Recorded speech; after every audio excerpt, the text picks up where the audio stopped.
What secrets hide behind the doors of Pawn Star's iconic shop? Is the bond between Chumlee and Rick Harrison as tight as it seems, or has tension been brewing? Fans have whispered about behind-the-scenes drama for years, but no one expected Chumlee, the shop's fun-loving prankster, to step forward with the truth finally. Why has he stayed silent for so long? And why is he speaking out now?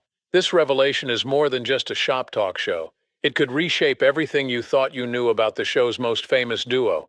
Are you ready to uncover the truth? The rumor hit like a trending wave on social media. Chumlee had been fired from Pawn Stars. Fans were in a frenzy, speculating why Austin Chumlee Russell had supposedly been axed from the beloved History Channel show. The whispers grew louder when eagle-eyed followers noticed he'd deleted old posts and changed his Instagram bio. Chumlee, however, wasn't one to let rumors run wild. Armed with his signature humor and phone, he confronted the matter head-on. And who better to address it with than Rick Harrison himself? Chumlee strolled into the gold and silver pawn shop, recording the whole exchange for his Instagram story. "Rick, there's a rumor that I got fired," Chumlee began, his tone casual but pointed. Rick barely looked up from the antique he was inspecting and replied in his trademark no-nonsense manner, "You didn't get fired." Of course, Chumlee wasn't going to leave it at that. "Do you wish you could fire me?" Rick's deadpan expression didn't waver. Though he didn't say a word, his look spoke volumes, as if silently contemplating, "Do you want the answer to that?" With the rumor squashed and the exchange going viral among fans, Chumlee proved again why he's a vital part of the Pawn Stars family. But off camera, the dynamics of the shop were a bit more complicated. Rick and Chumlee's relationship has always been an odd mix of tolerance and exasperation. The pair have been cracking up viewers for over 15 years with their banter and quirky chemistry. But once the cameras stop rolling, Rick prefers to keep his distance. As the grumpy captain of the Pawn Stars ship, Rick has often hinted that Chumlee's antics are best enjoyed in small doses. Still, there's no denying the success they've built together.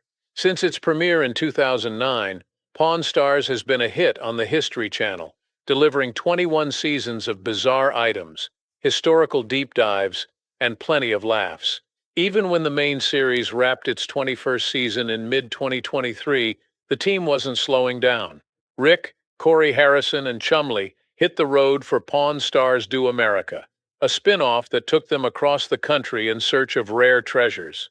By early 2024, the spin-off was in its second season, and filming for season 22 of the original series was already underway. Back in Las Vegas, the trio returned to the gold and silver pawn shop, where fans could count on more of Chumlee's offbeat humor, like his famous question, "Is this worth more if I lick it?" For Chumlee, life at the shop wasn't just a job, but an evolution. His friendship with Corey dates back to elementary school, when a misunderstanding led to a fistfight. Corey's sister had accused Chumlee of bullying her, though it turned out she had the wrong guy. Once the dust settled, Corey and Chumlee became inseparable, their bond eventually leading to Chumlee's place in the pawn shop and on the show. At 21, Chumlee started at the shop as an intern while juggling two jobs. By day, he managed a Quiznos Rick owned. By night, he learned the ropes at the gold and silver.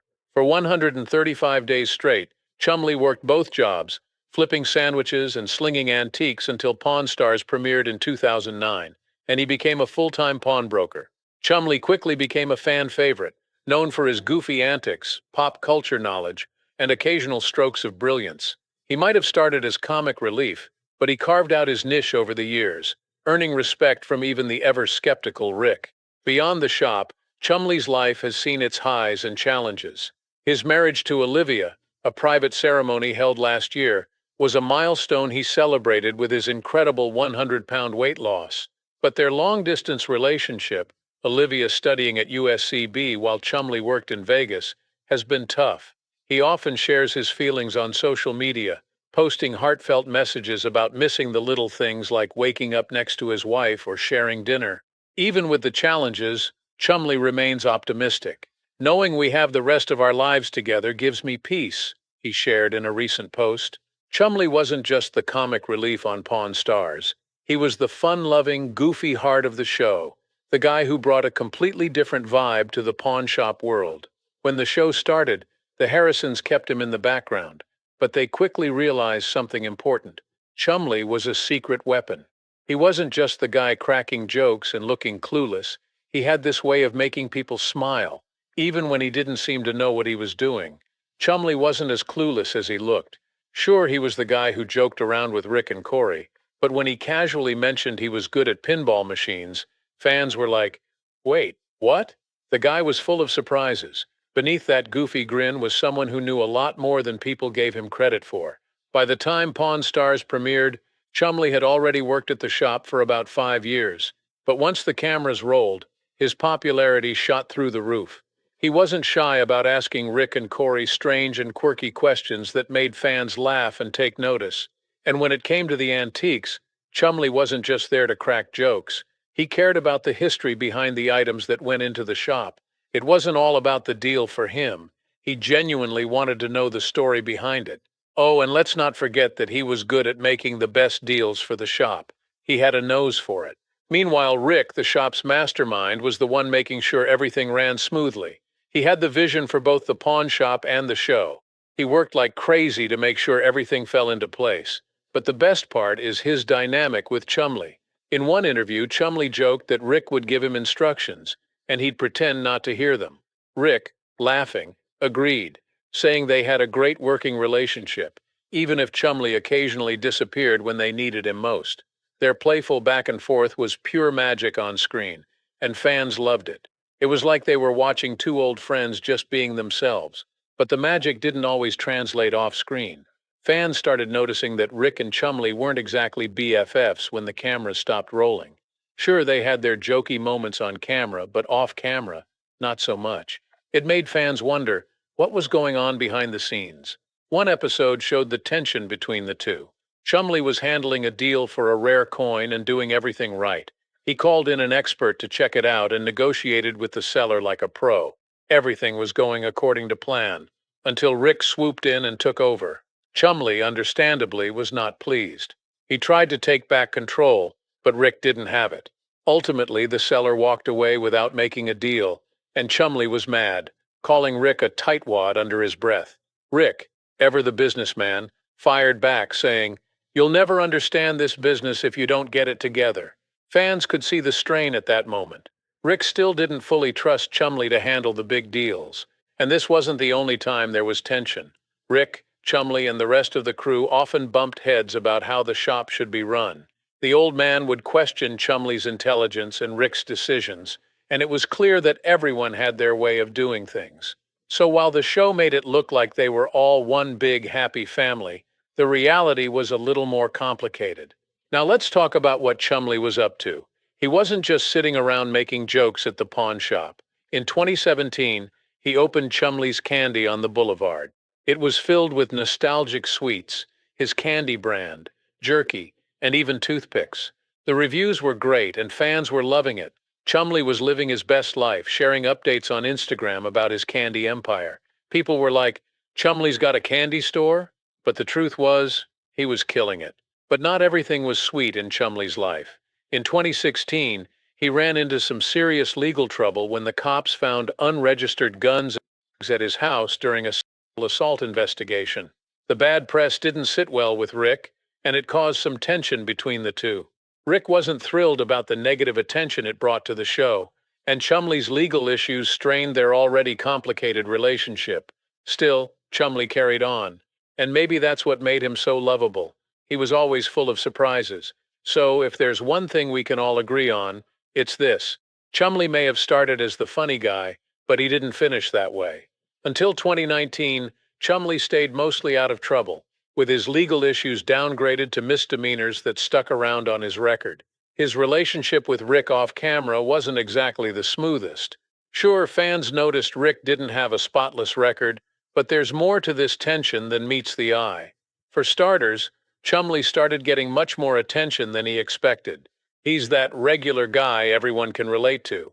Kind of like your buddy who's always down to hang out, even though he's not exactly a rocket scientist. His charm was undeniable. People love his down-to-earth nature, making you want to invite him for a barbecue. And as he became more popular, some fans thought Rick might have been jealous. But there's more to it. Chumley's love for living large didn't exactly help things. He has a net worth of $5 million and isn't shy about showing it off. We're talking Maseratis, Escalades, and a '64 Impala. He's living the dream, partying with his crew, blasting his favorite jams. Meanwhile, Rick's out there, trying to keep the pawn shop in business and probably wondering if he's made terrible life choices. Money's a big deal to Rick. He's making sure the shop's not drowning in bad decisions. So when Chumley's reckless spending led to a $20,000 blunder that didn't sit well with Rick, you can imagine Rick's face when he found out how much Chumley's impulse buys cost the shop. But some people have a simpler theory. Maybe they just didn't have time to hang out after the show. Rick's got a whole BBQ joint. Rick's Rollin' Smoke BBQ, voted the best barbecue in Nevada. Plus, he's got his hands full with other TV projects under Rick Harrison Productions. Chumley? He's busy too, creating personalized videos for fans on Cameo. So between their busy schedules, it's no surprise they didn't have time for those late-night chats over pizza. Chumley Russell isn't known for being the most dependable guy at the gold and silver pawn shop. Most days, Rick and Corey brace themselves for the next questionable decision. But occasionally, Chumley manages to pull off a win so surprising that it leaves everyone wondering if he's a genius in disguise or just ridiculously lucky. The day started with a customer carrying a pair of early Black Sabbath records. Not just any records, though. These were on the original Vertigo label, with one of them still holding its ultra-rare poster. Chumley was immediately intrigued. After some haggling and dramatic sighs from the seller, Chum walked away with the records for $140. Now, if you know Rick, you know he can smell a bad deal from a mile away. He strolled in just as Chumley was wrapping up the records and, with a raised eyebrow, asked what was going on. Determined to prove his purchase wasn't a disaster, Chum called in an expert. To everyone's surprise, especially Rick's, the records were worth $1,200. For once, Chumley had struck gold and was more than happy to rub it in. But Chumley wasn't done. Spencer, a shop regular, sauntered next with a Philippine insurrection knife. It had an original label and looked like something straight out of a history book. Chumley, clearly feeling lucky, negotiated the price down to $600. Then Corey came in, who took one look at the knife and immediately called it a $200 mistake. That's when things got interesting. Chumley, in classic Chumley fashion, bet Corey that the knife was worth $600 or more. If Chumley were right, Corey would have to walk the shop's dog, Pinky, in a tutu. If Corey were right, Chumley would lose his ponytail. The stakes were high. They rushed the knife over to an expert, and the results were glorious. Well, for Chumley anyway. The knife's historical value was pegged at $1,000, and Corey had no choice but to hold up his end of the deal. Watching Corey awkwardly parade Pinky in a frilly pink tutu might have been the best part of the day. Moving on, the chaos didn't stop there. Much to the older man's dismay, Chumley had also spent $500 on a signed Charles Lindbergh book, with a stern warning that this purchase could lead to an unpaid vacation. Chumley scrambled to get the book checked by Rebecca, their book expert. At first, it looked dicey. The signature was shorter than usual, raising some questions. But Rebecca explained it was authentic. Lindbergh had shortened his autograph during a particularly busy year. She valued the book at $1,500. By now, Chumley was riding a serious hot streak. So naturally, he ended the day by buying a vintage kiddie ride. The seller wanted $5,000, but Chumley worked magic to lower the price. By the end of the day, Chumley had pulled off some major wins, humiliated Corey in the best way possible, and even impressed Rick a little. Was it skill? Luck? A bit of both? One thing's certain. Life at the gold and silver pawn shop is never dull when Chumley's around. Police uncovered a treasure trove of surprises and some serious red flags when they raided Chumley's home. Among the curiosities was the infamous Chum Chum Room, a space straight out of a rock star playbook, complete with a stripper pole. But the real headline makers were far less amusing. What started as a single gun turned into a stash of a dozen firearms, some loaded and ready to go. Even more shocking, only 4 were registered to Chumley, real name Austin Russell. Then there was the haul of drugs and paraphernalia, described by police as consistent with materials used for packaging and selling controlled substances. Naturally, suspicions of drug dealing swirled. By May 2016, Chumley struck a plea deal to clear the legal storm.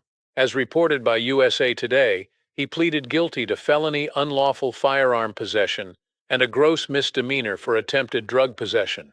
The deal landed him 3 years of probation and counseling, with the warning that any slip-up could lead to 2 to 5 years behind bars. On the bright side, Chumlee avoided charges in the sexual assault investigation that initially led to the raid. His lawyer, David Chesnoff, confirmed his client had been cleared of those allegations. However, Chumlee had to surrender all the seized firearms and drugs, a small price for avoiding prison time. Despite the drama, Chumlee kept his spot on Pawn Stars, much to the relief of fans. While there was uncertainty about his future on the History Channel, his co-stars rallied around him. Rick Harrison, the shop's owner and the show's patriarch, told Fox 411, "We don't have all the details yet, but we're here to support Chumlee however we can." Corey Harrison, Chumlee's longtime friend and fellow cast member, showed his loyalty with cryptic social media posts about friendship and Nevada's lax gun registration laws. Subtle, but clear support. Chumlee's persona has been part of his charm since childhood. He got his nickname at 12 when a friend's dad likened him to Chumlee, the lovable but dim-witted walrus from Tennessee Tuxedo. Rather than be offended, Chumlee embraced it, later joking, "Let's see who this Chumlee character is." Discovering he was a goofy sidekick only made the name stick harder. Fame, however, can be fleeting, and Chumlee wisely diversified his interests. Beyond hawking his branded merchandise, making him the first Pawn Stars member to do so, he dabbled in music, even attending DJ school. One early gig made headlines when his rider included Girl Scout cookies and hot chicks. Classic Chumlee. He's also explored promoting Las Vegas music talent, proving there's more to him than just jokes and TV appearances. His entrepreneurial spirit has paid off. Chumlee's merchandise line, from t-shirts to quirky collectibles, has been a hit. Even Rick Harrison couldn't resist jumping on board, striking a deal to sell Chumlee-branded items at the pawn shop. That partnership turned a side hustle into a solid revenue stream. Chumlee's bond with Corey Harrison goes back to their childhood days. Corey's family founded the Gold and Silver Pawn Shop in 1989, and Chumlee grew up around the business. Chumlee had already worked there for 5 years before the show started filming. His strategy for getting on the show? "I've known these guys my whole life. I will just be funny and joke with them like we always do." The plan worked, making him a breakout star on Pawn Stars. However, life hasn't been all laughs. 2 weeks before Pawn Stars premiered in 2009, Chumlee's father passed away from pancreatic cancer. Reflecting on the loss, Chumlee said he'd never part with the handmade items his father created, calling them irreplaceable. The tragedy also served as a wake-up call for his health. Inspired by Corey Harrison's weight loss, Chumlee began focusing on fitness, shedding over 100 pounds by ditching processed foods. By 2014, he was all about everything in moderation, but sticking to a strict diet proved tough. By 2016, he'd regained 50 pounds. When his weight hit 350 pounds in 2019, he opted for gastric sleeve surgery, a procedure that removed 80% of his stomach. The results were dramatic. By October 2021, Chumlee weighed 190 pounds and seemed determined to keep it that way.